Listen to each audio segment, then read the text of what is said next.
Matagumpay na naisagawa ng Police Regional Office 6 ang 4th Regional Director's Cup na niloka ng mga piling PNP members at ilang sibilyan upang ipamalas ang kanilang kahusayan at disiplina sa paghawak ng baril sa Camp Martin Delgado, Fort San Pedro, Iloilo City. Nakatutok dyan si Patrolwoman Justin May Halyores.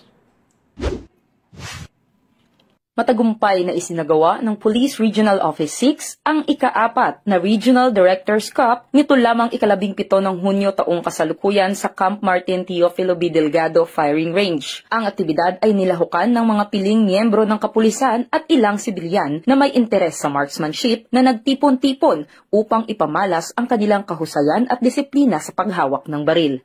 Layunin nito na bigyan ng pagkakataon ang mga kalahok na higit pang paunlarin ang kanilang galing sa pag-asinta habang isinaalang-alang ang tamang paggamit ng armas.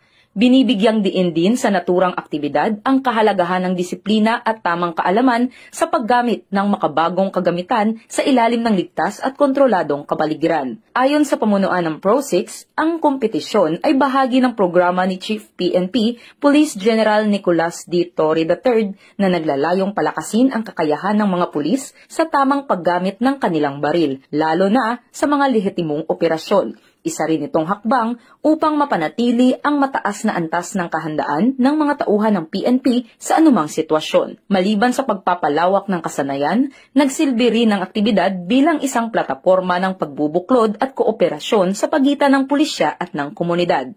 Sa kabuuan, ang matagumpay na pagsasagawa ng 4th Regional Directors Cup ay patunay ng patuloy na dedikasyon ng Philippine National Police sa pagbibigay ng dekalidad na serbisyo publiko at sa paghubog ng mas bihasa, disiplinado at responsableng tagapagpatupad ng batas. Mula rito sa Police Regional Office 6, ako ang inyong PNN Correspondent Patrolwoman Justin May Halyores, alagad ng batas, tagataguyod ng Balitang Pulis.